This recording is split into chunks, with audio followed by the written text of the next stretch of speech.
কবরে যারা চলে গেছেন তারা কিছু সওয়াব পাবে, দুটো পাওনা। আর তিন, আমরা আমাদেরকে পাল্টে নেব, ফিরিয়ে নেব, পরিবর্তন করে নেব, হেদায়েতের রাস্তা চিনব, জাহান্নামা থেকে বাঁচার দিশা পাবো, আল্লাহ পাবো, রসুল পাবো। এই 3 নম্বর পাওনার জন্য আমরা এখানে বসেছি। একটা, কিছু নেকি পাবো। দুটো, আমার বাপ মারা কিছু নেকি পাবেন কবরে। 3, আমরা আমাদেরকে জান্নাতি বানাবো, হারাম ছেড়ে হালাল পথের প্রতীক হব। দুটো আলহামদুলিল্লাহ আমরা পেয়ে যাচ্ছি। আল্লাহ আমাদের নেকিও দিচ্ছেন, কবরবাসীদেরকে আল্লাহ দেবেন। দুটো পেতে কোনো সমস্যা নেই। 3 নম্বরটাই হয়ে গেল সমস্যা। 3 নম্বরটাই আমরা এগোতে পারছি না। যে যেখানটা আছি সেখানটাই রয়ে গেছি। ভাই, বাঁচতে হবে, দুনিয়াতেও বাঁচতে হবে, কবরে বাঁচতে হবে, কিয়ামতের মাঠে বাঁচতে হবে, তারপর জান্নাতে হবে। এতগুলো ধাপ আমাদেরকে পর পর এগিয়ে যে তবে জান্নাত পর্যন্ত যেতে পারবো। তাই আল্লাহ রব্বুল আলামিন পরিষ্কার বলে দিলেন, বান্দা, এই পৃথিবী আমি বানিয়েছি, আমি মালিক, তোমাদেরও মালিক, কুল কায়নাত, কুল পৃথিবীর আমি মালিক। যত যা দেখছো, আসমান জমিন, চাঁদ সূরজ, রাত দিন, হাওয়া পানি, পাহাড় পর্বত, নদ নদী, জীব জন্তুর, পশু পক্ষী, তরু লতা, সারা পৃথিবীতে যা দেখছো সব আমি বানিয়েছি, আমি মালিক। তোমাদের জন্য বানিয়েছি, আমার জন্য নয়। আল্লাহ বলছে আমার জন্য নয়। পাহাড় তোমাদের জন্য, চাঁদ তোমাদের জন্য, সূরজ তোমাদের জন্য, হাওয়া তোমাদের জন্য, পানি তোমাদের জন্য, আমার জন্য নয়। অতএব আমি তোমাদেরও মালিক। আমাদের মালিক কে? সবাই মিলে বলেন, আমাদেরও মালিক আল্লাহু আকবার। দেখেছেন? তার কুল কায়নাত, যত জীব জন্তুর এবং আমরা যত জেন, সব যত ফেরেশতা, সকলের মালিক আল্লাহ। তিনি বলছেন আমি মালিক, আমি। তাহলে আমার জমিনে তোমরা চলবে, আমার হাওয়া পানি ভোগ করবে, আমার চাঁদ সূরজ ভোগ করবে, আমার পৃথিবীর কুল মাখলুকাত তোমরা ভোগ করবে। আর আমার কথা মেনে চলবে না? চলবে না। আপনি আপনার ছেলেটাকে কি বলেছিলেন? এই বাড়ি আমার, আমি মালিক, আমার কথা মতো তোকে চলতে হবে। পারলে আমার বাড়িতে থাক, আর যদি না আমার কথা মতো চলিস আমার বাড়ি থেকে বেরিয়ে যা। বলিছি না বলিনি? আমাদের ছেলেকে আমরা এই কথা বলি না বলি না? সারা শব্দ দেয় না? আমরা বলি না? হয় আমার কথা মেনে চলতে হবে, আর না হয় তোকে বাড়ি ছেড়ে চলে যেতে হবে। ঠিক সেই কথাটাই আল্লাহ বলছেন। দেখেন কেমন করে বলছেন। বান্দা, আমার জমিনে থাকলে আমার আইন মেনে চলতে হয়, কোরআন হাদিস মেনে চলতে হবে, শরীয়ত মেনে চলতে হবে। যে কাজ যেভাবে মানা করা হয়েছে সেগুলো ছাড়তে হবে। পারলে চলো, যদি বলো না পারবো না, তাহলে আমার জমিন আসমানের বর্ডারের বাইরে বেরো। আমার আসমান জমিনের যে সীমানা আছে, এই সীমানার বাইরে যাও। এই করছি, বেশটা কমাতো, চাপ লাগছে খুব, হালকা কর। কিভাবে আল্লাহ পাক বলছেন দেখুন। তাহলে আমার আসমান আর এই জমিন আমি মালিক। আমার যে সীমানা আছে বর্ডার, এই বর্ডারের বাইরে যাও। আমি আর তোমাদের কোনো খবরে থাকবো না, কোনো খোঁজে থাকবো না। তুমি আমল করবে কি করবে না কোনো কথাই নেই, বেরো। কিভাবে বলছেন আয়াতটা শুনেলেন? ঠিক বাড়ির গার্জেন যেমন তার ছেলেকে বলে, পারলে আমার কথা মতো থাকো, আমার খাবে, আমার ঘরে থাকবে, আমার সব কিছু ভোগ করবে, আর আমার কথা চলবে না, তুমি তোমার মতো চলবে, বেরো। আল্লাহ তার থেকে অনেক পাওয়ারফুল।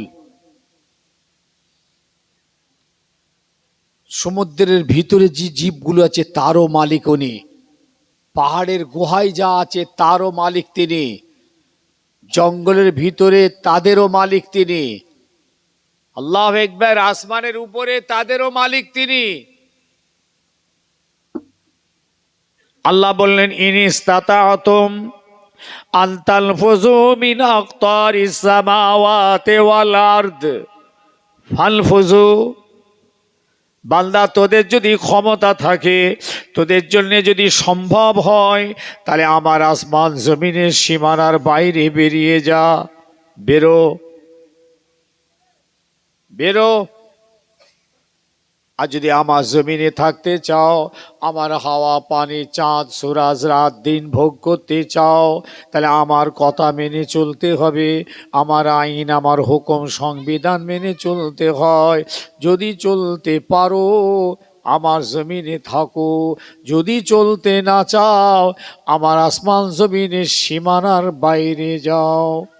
ফানফুজু, বেরো, বাই অর্ডার, বেরো। এরপরই আল্লাহ বললেন, বান্দারে লা তালফুজুনা ইল্লা বিসুলতান, কোথাও বেরিয়ে যেতে পারবি না, কোথাও যেতে পারবি না, যেখানে যাস না কেন সেখানে আমি আল্লাহ আমার সুলতানাত চলছে, আমার বাদশাহী চলছে, আমার হুকুম চলছে, আমার চাবুক চলছে। কোথায় যাবি যা, সেখানে আমি আল্লাহ। আসমানের উপরে যাবি সেখানেও আমার আইন, জমিনের নিচেই যাবি সেখানেও আমার আইন, পাহাড়ের মাথায় যাবি ওখানেও আমার আইন, জঙ্গলের ভিতরে যাবি ওখানেও আমার আইন, সমুদ্রের ভিতরে যাবি সেখানেও আমার আইন, মরুভূমির মাঝে যাবি ওখানেও আমার আইন। কোথায় যাবি? বেরো।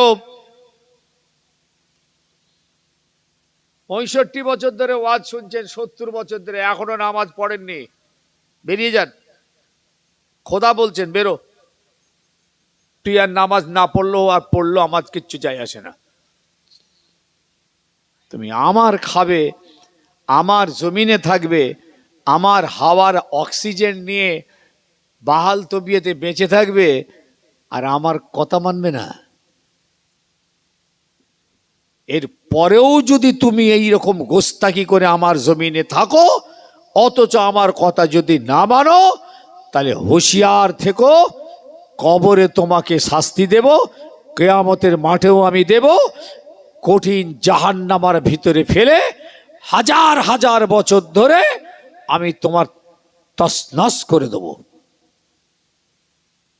কোনটা চাও বান্দা?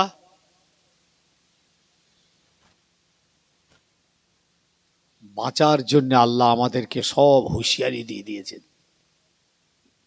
এরপরও দেখুন, তাকিয়ে দেখুন, যদি এই গ্রামটাই যদি একবার অ্যানালাইসিস করে দেখা যায়, যদি 1000 লোকের বাস থাকে, 1000 ধরুন 1000 উপযুক্ত ছেলে মেয়ে মিলিয়ে, কথার কথা বলছি, তো 800 লোক নামাজ পড়ে না, 850 লোক নামাজ পড়ে না, খুব বেশির বেশি 100 থেকে 150 লোক খুঁজে পাওয়া যাবে এরা নামাজ পড়ে। কেন? আমার ওয়াজ আপনাদের ভালো লাগবে না, কিন্তু বাঁচবার জন্য বসেছেন, আমিও বাঁচতে এসেছি, তাই বাঁচার কথা আলোচনা করছি। প্লিজ হাতে ধরে শোনার যুবক।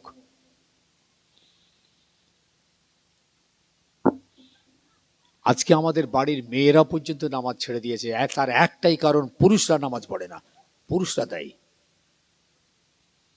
স্বামী যদি নামাজি হয়, স্ত্রীকে নামাজি হতেই হবে, ইম্পসিবল। স্বামী নামাজি দিনদার হলে স্ত্রী কখনো বেনামাজি হতে পারে না। যদি বেনামাজি হয় তাকে নামাজের কথা বলতে হবে আপনাকে, কিন্তু বাড়ির স্বামী তো নামাজ পড়ে না, সে আবার কোন লজ্জার মাথা খেয়ে স্ত্রীকে বলবে নামাজ পড়, ছেলেকে বলবে নামাজ পড়? কখনো বলতে পারবে। যদি ভুলে ভালে বলেও ফেলে, অমনি স্ত্রী বলবে, বুড়ো তুই নামাজ পড়িস, আমায় নামাজ পড়তে বলছিস, আগে তুই নামাজ পড়। এই জন্যই তো তালাকের ব্যবস্থা হয়েছে। স্ত্রীকে বলেছেন নামাজ পড়, নামাজ পড়, দেখ নামাজ পড়, বলেননি। এটা বলার পর যদি নামাজ না পড়ে না, আপনাকে সেই জন্য আল্লাহ পাক এই প্রসেসিংটা দিয়েছেন, তোমার স্ত্রীকে নামাজি বানানোর জন্যে এই প্রসেসিং। কি বলুন তো, আপনি বুঝাতে থাকো নামাজ পড়তে হবে, কঠিন জাহান্নামা, আযাবের কবরের আযাব হবে, এতেও শুনছে না, রোজা রাখছে না, পর্দা করছে না, বুঝিয়ে হলো না, বাপের বাড়ি পাঠান। বাপকে বলুন বুঝান ছেলে মেয়েকে, বাপ বুঝিয়েছে তাতেও হয়নি, নামাজ পড়ছে না, পর্দা করছে না, আবার আপনার বাড়ি চলে এসছে। এবার আপনি বিছানা আলাদা করুন। দেখেছেন, একজনকে নামাজি বানানোর জন্যে, রোজাদার বানানোর জন্যে, পর্দাওয়ালা বানানোর জন্যে, দিনদার বানানোর জন্যে আল্লাহ আপনার উপরে কেমন আইন প্রয়োগ করেছেন, যে আইনটা আপনি একটা স্ত্রীর উপরে প্রয়োগ করবেন। বিছানা আলাদা করুন, দেখুন তো ফেরে কিনা। তাতেও হলো না, তখন আল্লাহর হুকুম হলো মারো, গালে মারা যাবে না, শরীরে মারবেন, কোনো ক্ষতি নোকসান না হয়। কিসের জন্য মারবেন? কথা বলে না, কিসের জন্যে? তাহলে আপনাকে নামাজি আগে হতে হবে, নাকি না আপনি বেনামাজি হয়ে মারবেন? মারলেন, এতেও হলো না। দেখেন তালাক কোথায় গিয়ে হচ্ছে, দেখুন তরকারিতে ঝাল হয়েছে কেন মাথা গরম করে তালাক দিয়ে দেবেন? হ্যাঁ, তরকারিতে লবণ হয়নি কেন তালাক দিয়ে দেবেন? এত মাথা গরম, এ কি হাতের মোয়া নাকি? পুরুষকে আল্লাহ যে তালাক দেবার অধিকারটা দিয়েছেন, এই যে তলোয়ারটা আমাদের হাতে রেখেছেন, এই তলোয়ারটা ভাঁজা শিখতে হবে। ভাঁজা কেমন করে তলোয়ারটা আপনি চালাবেন, না হয় তলোয়ার ভাঁজা যদি না শেখেন, ওই এলো পাতাড়ি তলোয়ার চালিয়ে দিয়ে নিজের গর্দানি মেরে দেবেন। এক ধাক্কায় 3 তালাক। যেই তালাক হয়ে গেল, অমনি মাথা খারাপ, ফুরফুরা শরীফ যাচ্ছে, 3টে বাচ্চা, 3 বাচ্চার মা, ফুরফুরায় দৌড়েছে, কি হবে? ওরা যখন ফতোয়া নিতে আসে না, ওদের ওদের বসা, ওদের মুখটা দেখে আমরা বুঝে নিই সব তালাক কেস, তালাকের কেস এসছে। ওদের বসা আর ওদের মুখের ভাবভঙ্গি দেখে আমরা ধরে ফেলি যে তালাকের কেস। কি হয়েছে বাবা? আর বলবেন না হুজুর, এই মাথাটা খুব গরম হয়ে তর্ক বিতর্ক হচ্ছিল, তরকারিতে ঝাল হয়েছিল, নুন হয়নি, এই নিয়ে একটু কথা কাটাকাটি হতে হতে মাথা গরম, একবারই সঙ্গে সঙ্গে 3টে তালাক দিয়ে দিয়েছে। কেবিরা গোনা করেছো তুমি, তোমার গোনা হয়েছে। শরীয়তে এই শরীয়তে এটা জায়েজ, কিন্তু বলেছেন আল্লাহ এর পদ্ধতি আছে। দেখেন আমি পদ্ধতি কোনো বললাম তো আপনাকে, ওকে বুঝান, হলো না বাপের বাড়ি পাঠান, হলো না বিছানা আলাদা করুন, তাতেও হলো না মারুন, মেরেও হলো না, এবার 1 তালাক দিন। নামাজ পড়বি না পড়বি না বল? কিসের জন্য তালাক দিলেন? কিসের জন্য দেবেন? পর্দা করার জন্য, রোজা রাখার জন্য। দেখেছেন? আর আমি দায়িত্ব নিয়ে বলছি, ইনশাল্লাহ এরকম কেস বাংলাতে শত শত আছে। যেই একটা তালাক মারবেন, দেখবেন ও অন্তত 14 আনা সোজা হয়ে গেছে, ভয় হয়ে গেল। আমার আল্লাহ পাকের সিস্টেমটা দেখেন, আমার নবী কেমন তালিম দিয়ে গেছেন। একটা দাও দিয়ে আবার তাকে নিয়ে সংসার করো, ও হারাম হয়নি, তাকে নিয়ে সংসার করবে, কিন্তু বলবে একটা তোকে দিয়ে দিয়েছি ওয়ার্নিং, আর দুটো বাকি আছে। তা তো হলো না, এদিকে তাকান, তা তো হচ্ছে না, ফেরেনি, ফের 6 মাস 1 বছর পরে 2 নম্বরটা দিয়ে দেন,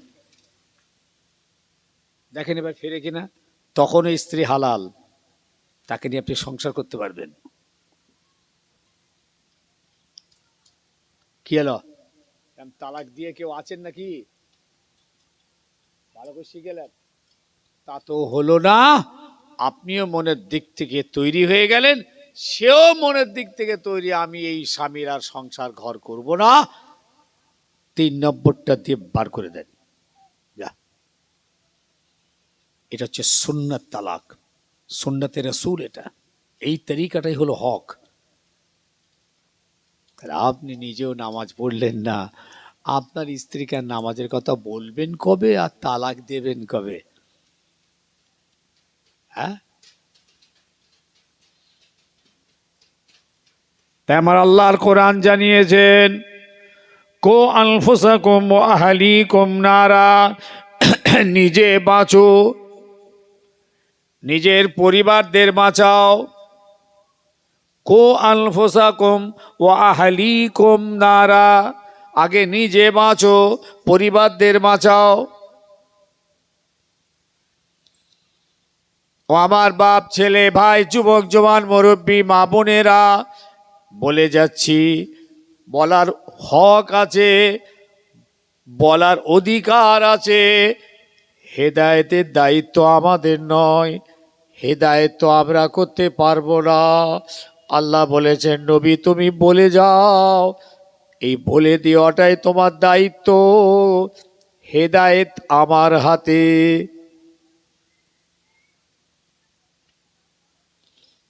যে বান্দা অন্তর থেকে হেদায়েত চাইবে, মনে মনে কাঁদবে, আল্লাহ আমায় হেদায়াত দিন, আল্লাহ আমাকে সিরাতাল মুস্তাকিমের পথের প্রতীক বানিয়ে দিন। আল্লাহ হলেন মুকাল্লিবাল কুলুব, আপনার অন্তরটা আল্লাহ ঘুরিয়ে দেবেন, সঙ্গে সঙ্গে আপনার অন্তরটা ঘুরে আল্লাহ ঈমানে নূর জ্বালিয়ে দিয়ে আল্লাহ আপনাকে পরিপূর্ণ হিদায়াত নসিব করে দেবেন।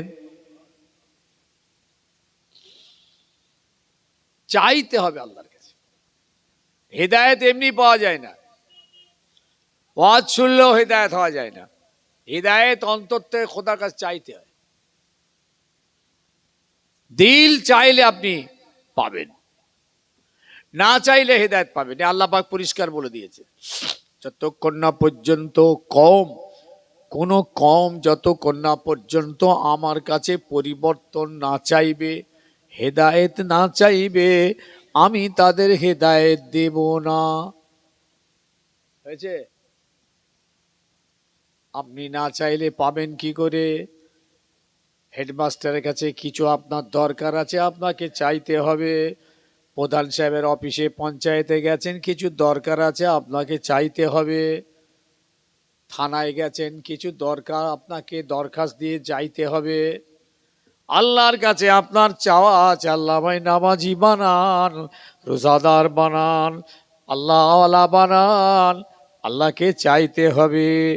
আপনি আজকে রাতে চান, অন্তর থেকে চান, আমি আল্লাহকে সামনে রেখে বলছি, আল্লাহ আপনাকে পরিপূর্ণ হিদায়াত দান করে দেবেন।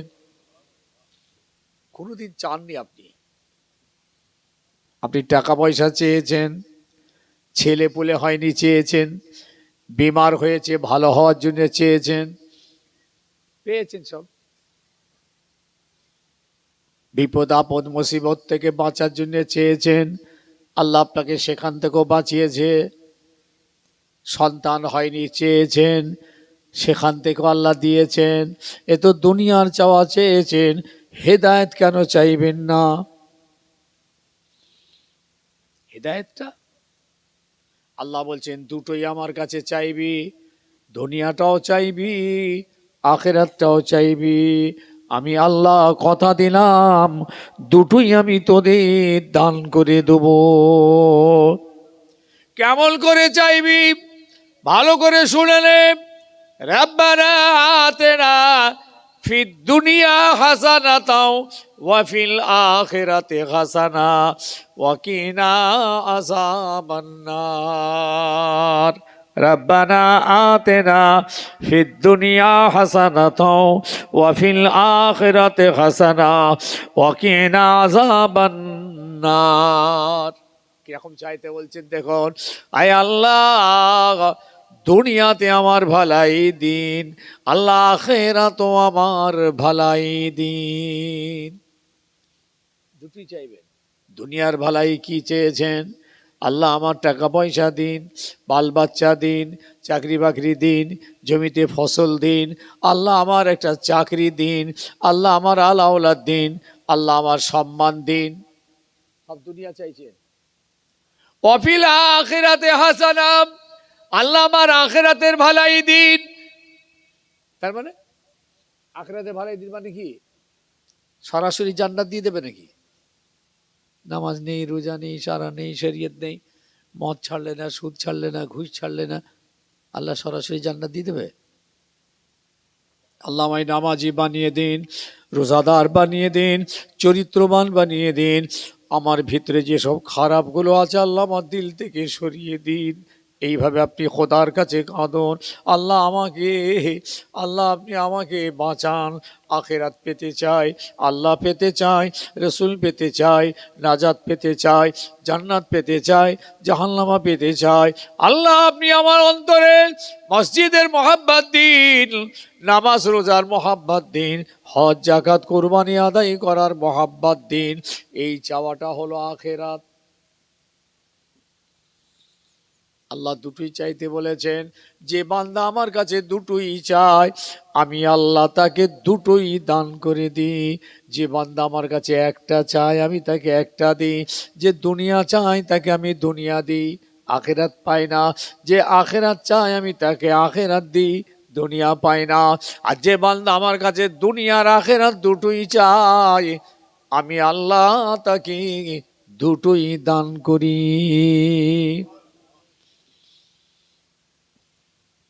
দেখ বড় বড় পিরানে তরিকাতের ইমাম, বড় বড় আল্লাহওয়ালা সাহাবায়ে কিরাম, তাবেঈন, বড় বড় ওলি আল্লাহরা দেখেন দুনিয়া পায়নি, আখিরাত পেয়েছে।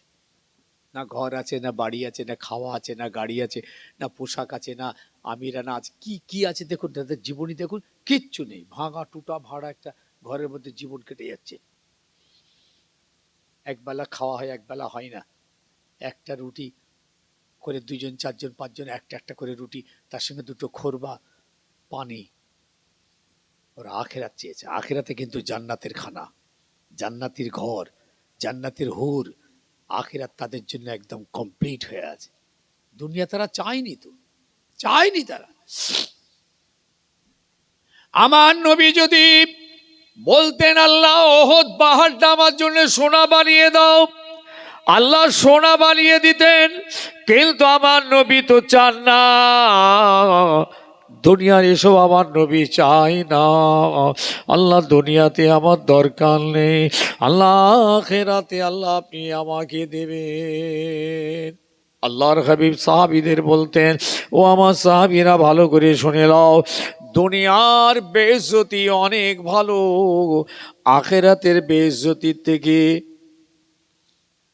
দেখেছেন দুনিয়ার বেইজ্জতি আল্লাহ তুমি যদি চাও আমাকে দাও, আমি দুনিয়ার বেইজ্জতি আমি মানিয়ে নেব। কিন্তু কিয়ামতের মাঠে আল্লাহ আপনি আপনার নবীকে বেইজ্জতি করবেন না। দুনিয়ায় বেইজ্জতি হয়েছে তো কি হবে, আখিরাতটা হচ্ছে প্রথম। আল্লাহ আপনি যত পারেন আমাকে কষ্ট দিন, যত পারেন দুঃখ দিন, যত পারেন মুসিবত দিন, ও আল্লাহ আমি সব সহ্য করে নেব। কিন্তু আখিরাতের ময়দান আল্লাহ কষ্ট দেবেন না, দুঃখ দেবেন না, বেইজ্জতি করবেন না। আল্লাহ আখিরাতটা আপনার নবীকে আপনি ইজ্জত দান করুন। চেয়েছেন কোনোদিন? চেয়েছি আমরা? হ্যাঁ, বুখারীর হাদিস দেখছিলাম কালকে একটা হাদিস দেখছিলাম। আল্লাহ নবী বলছেন, আল্লাহ কিয়ামতের মাঠে প্রথম শহীদদের ডাকবেন। শহীদ, বিচার হবে, শহীদকে ডাকছেন, শহীদ এদিকে এসো। তুমি দুনিয়ার জমিনে শহীদ হলে কেন? কেন তুমি জানটাকে দিলে? বলে আল্লাহ আপনার জন্যে, আপনার দিল বাঁচানোর জন্যে, শরীয়তকে জিন্দা করার জন্যে আল্লাহ আপনার মহব্বতে আমার জানটা আমি কোরবান করে দিয়েছি। আল্লাহ বলবেন মিথ্যুক। একজন শহীদ তার জীবন দিয়েছেন, কিয়ামতের মাঠে তাকে শুনতে হবে ও মিথ্যে কথা বলছে। কেন? এই শহীদ, তুমি মিথ্যা বলছো। তুমি যে জীবন দিয়েছো, শহীদ হয়েছো, এটা আমার জন্যে নয়।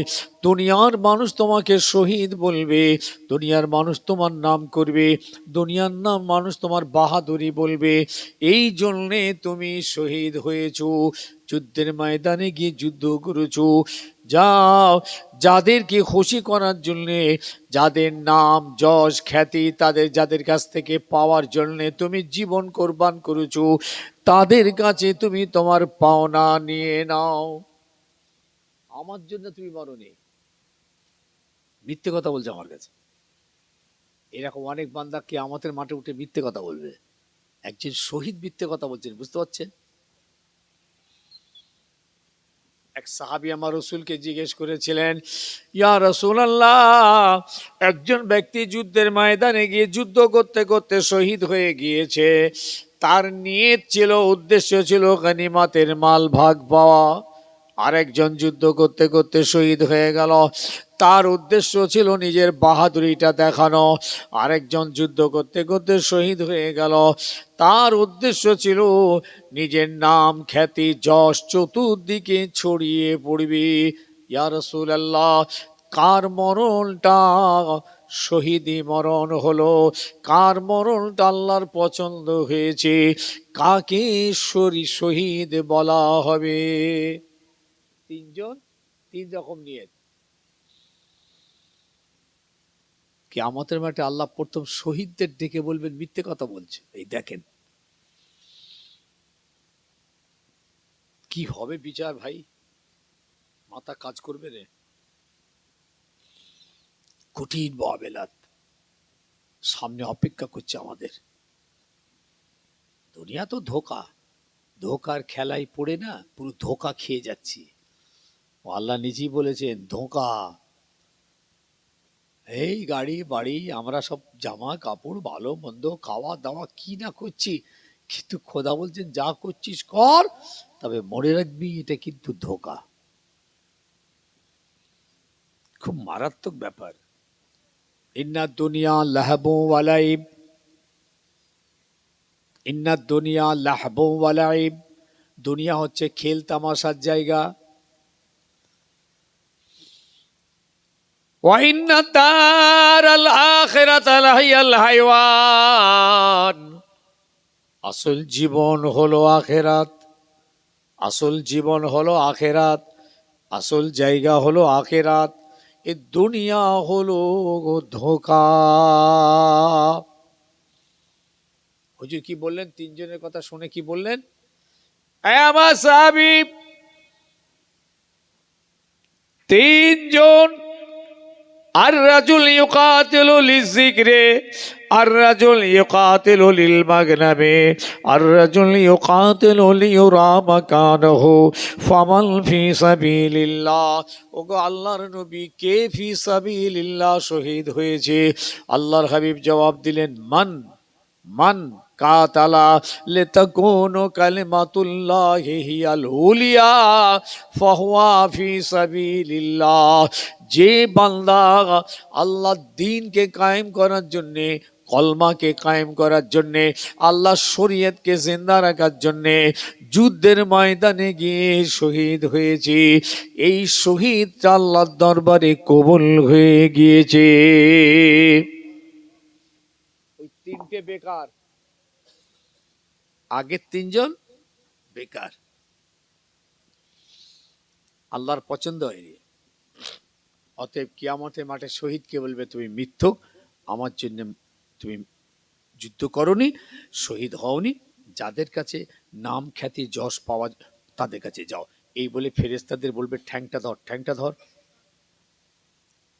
ফাতরাহু ফিন্নার, ওই ঠ্যাংটা ধরে মুখটা ওপর করে জাহান্নামের মধ্যে ফেলে দেবে। জাহান্নামে যখন ফেলবে না, এইরকম সোজাসুজি সামনাসামনি ফেলবে না, পিছন দিক দিয়ে, আপনি এরকম পিছন দিক দিকে এরকম পড়বেন।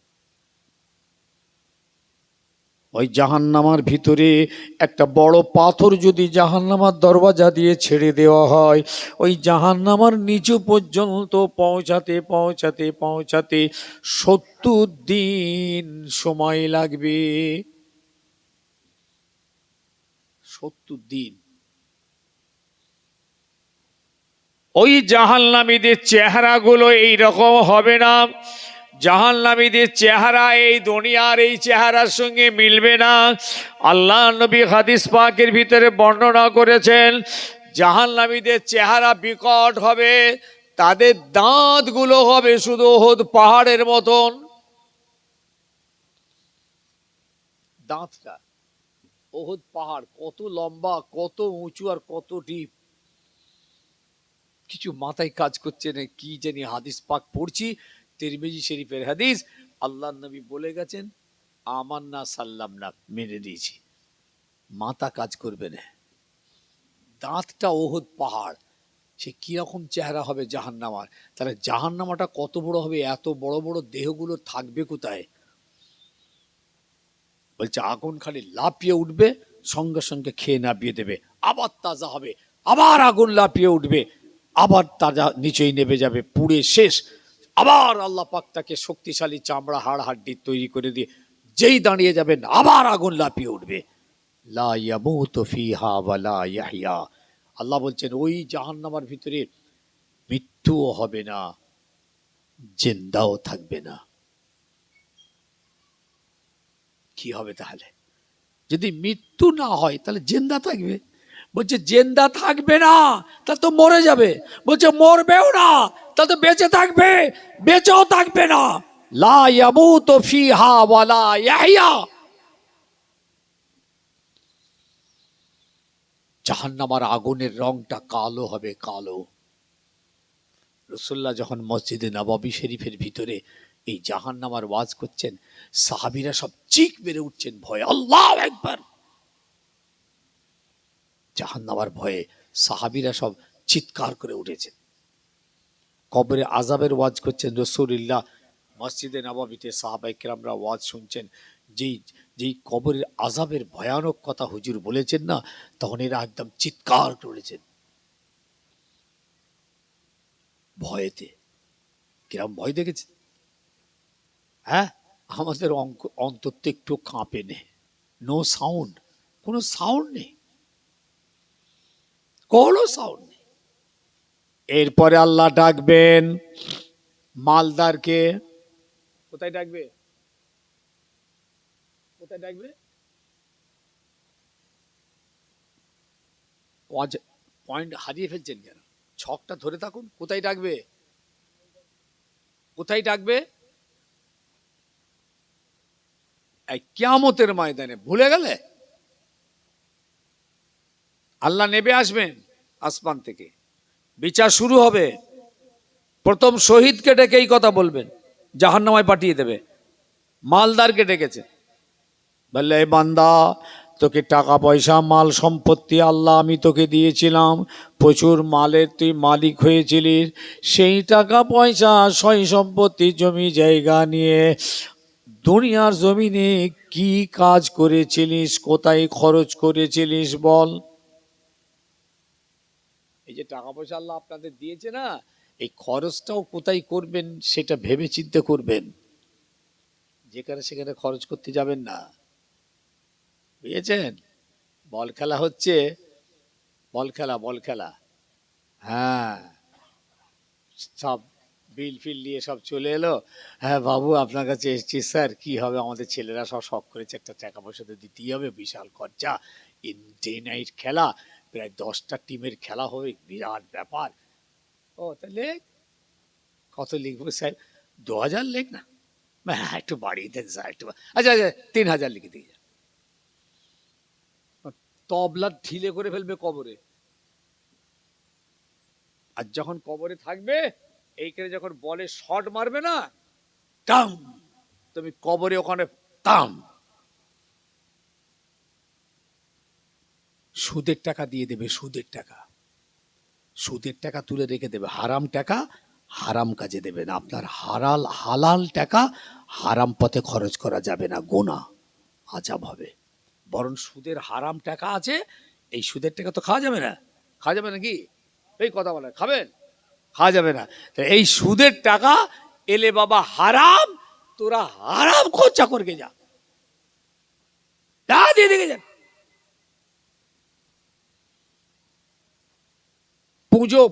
পুজোর পার্বণে সব রাস্তায় চাঁদা ধরে, সুদের টাকা রেখে দেবেন পকেটে, কি চলে? হালাল টাকা দেবেন না। আপনার হালাল টাকা হালাল পথে খরচ, হালাল টাকা হারাম পথে খরচ করলে কবিরা গুনাহ। কিয়ামতের মাঠে আল্লাহ পাক জিজ্ঞেস করবেন, টাকা পয়সা নিয়ে কি করেছিলিস? বলে আল্লাহ কেন? আমি হজ করেছি, কোরবানি দিয়েছি, জাকাত দিয়েছি, এই ওখানে দান করেছি, সেখানে দান করেছি। আল্লাহ তোমার পথে কত খরচা করেছিস? আল্লাহ বলবেন মিথ্যুক, একটাও আমার জন্য করিসনি, তোর নিয়ত খারাপ। তোকে লোকে হাজি বলবে, লোকে দাতা বলবে, লোকে তোকে বাহাদুর বলবে। হ্যাঁ, লোকের কাছ থেকে নাম কেনার জন্য তুই এই দান ধান করেছিলিস, আমার জন্য করিসনি। ফেরেশতা জাহান্নামে পাঠিয়ে দে। বুখারী শরীফের হাদিস বলছে, কালকে পড়ছিলাম হাদিসটা, চোখে পড়লো। আর একটা শোনেন, এইটা শোনার পর আমার ভিতরে একটা কম্পন শুরু হয়ে যাচ্ছে। আবু হুরায়রা রাদিয়াল্লাহু তাআলা আনহুকে আপনারা জানেন, রাসূলুল্লাহর একজন উপযুক্ত জলিলকাত সাহাবী। সব থেকে বেশি হাদিস উনি আল্লাহ নবী থেকে রেওয়ায়েত করেছেন। আল্লাহ নবীর কাছ থেকে উনি সব থেকে বেশি হাদিস পেয়েছেন, আর উনি সেই হাদিসগুলোকে বেশি বেশি রেওয়ায়েত করেছেন। এখন এক ব্যক্তি তানার কাছে গেছেন যে হুজুর, আপনার কাছে আমি একটু শুনতে এসেছি, আপনি তো নবী পাকের খুব কাছের সাহাবী ছিলেন, আর আল্লাহ নবীর বহু হাদিস আপনি বর্ণনা করেছেন, একটা হাদিস আপনি আমাকে বলুন যেটা আপনি নিজে নবীর মুখ থেকে শুনেছেন এবং আপনি খুব মূল্যবান হাদিস মনে করেছেন। এইরকম একটা দামি, মূল্যবান, গুরুত্বপূর্ণ হাদিস একটা আপনি আমাকে শোনান। জানিয়ে নি?